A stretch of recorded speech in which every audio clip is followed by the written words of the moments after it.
पहले आप सिर्फ आरजेडी और नीतीश कुमार पर ज्यादा हमला करते थे, कांग्रेस पर भी हमलावर थे, लेकिन अब रिसेंटली आपने बीजेपी और नरेंद्र मोदी को अपने निशाने पर लिया है। मैं जितनी बात मोदी जी के बारे में पहले कह रहा था उतनी बात आज भी कह रहा हूं। मैं मोदी जी पर कोई व्यक्तिगत टीका टिप्पणी नहीं कर रहा हूं। मैं हिंदू मुसलमान की बात नहीं कर रहा हूं। मैं मंदिर मस्जिद की बात नहीं कर रहा हूं। मैं हर सभा में लोगों से पूछता हूं कि अगर वोट बिहार का है तो फैक्ट्री बिहार में लगना चाहिए कि गुजरात में लगना चाहिए।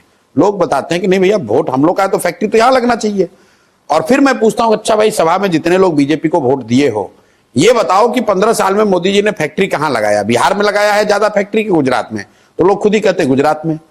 तो मैं ये कह रहा हूं भाई, ये तो नहीं होना चाहिए कि आप वोट बिहार में लीजिएगा और फैक्ट्री गुजरात में लगाइएगा। मोदी जी आए मधुबनी में। मधुबनी के अपने भाषण में मोदी जी ने कहा कि सहरसा से एक नई वंदे भारत ट्रेन चलेगी जिससे श्रमिक परिवार के बच्चे सुविधाजनक तरीके से महाराष्ट्र और गुजरात जा पाएंगे वहां मजदूरी करने। अब पहला व्यक्ति प्रशांत किशोर है जिसने इसका विरोध किया है। हम कह रहे हैं कि हमें ऐसी ट्रेन नहीं चाहिए जिस ट्रेन पर बिहार के बच्चे मजदूर बनकर, जानवरों की तरह बैठकर महाराष्ट्र और गुजरात में नौकरी मजदूरी करने जाएं। हमें ऐसी ट्रेन नहीं चाहिए। ये इतना बड़ा बिहार के प्रति पूर्वाग्रह दिखाता है कि आप कह रहे हैं कि वंदे भारत ट्रेन चलेगी ताकि तुम्हारे बच्चे, बिहार के बच्चे बैठकर गुजरात में जाए मजदूरी करने के लिए। क्या मोदी जी ने कभी भी अपने भाषणों में किसी दूसरे राज्य में कि भाई गुजरात से एक नई वंदे भारत ट्रेन चलेगी जिससे गुजरात के श्रमिक परिवार महाराष्ट्र, तमिलनाडु जाएंगे मजदूरी करने? इसकी आप गंभीरता को समझिए। बिहार भारत में रहने वाले बड़े वर्ग के नजर में मजदूर का सप्लायर है, मजदूरों की फैक्ट्री है। और ये बात इतना लोगों के दिमाग में घर कर गई है कि वंदे भारत का इनॉग्रेशन करते समय या घोषणा करते समय प्रधानमंत्री भी यही कह रहे हैं। मोदी जी का भाषण सुनिए गुजरात में।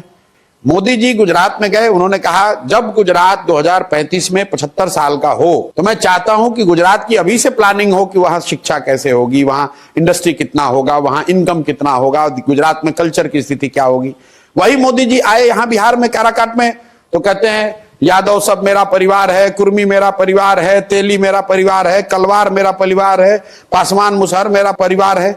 अरे भाई, आप प्रधानमंत्री हैं, गुजरात में जाकर आप कह रहे हो कि 2035 में गुजरात कैसा दिखना चाहिए, और बिहार में आकर आप यादव, कुशवाहा, कोयरी, ब्राह्मण, भूमिहार की बात कर रहे हो। गुजरात जा रहे हो तो आप इन्वेस्टमेंट समिट की बात कर रहे हो, फैक्ट्रियों की बात कर रहे हो, गिफ्ट सिटी की बात कर रहे हो, धोलेरा सिटी बता रहे हो। अब बिहार आते हो तो कहते हो तुम लोग को 4 किलो अनाज दे रहे हैं। भाई 8 करोड़ गरीब परिवारों को अनाज मिल रहा है, इसकी गारंटी दे रहे हैं। आप मुझे बताइए कि क्या गुजरात में फ्री अनाज नहीं बट रहा है? 80 करोड़ लोगों को अनाज मिल रहा है ना, 5 किलो। बिहार में भी उसमें कुछ लोगों को मिल रहा है, लेकिन दूसरे राज्यों में तो आप ये नहीं कह रहे कि 4 किलो अनाज दे रहे हैं इसलिए वोट दो। तो बिहार में क्यों कहते हो भाई?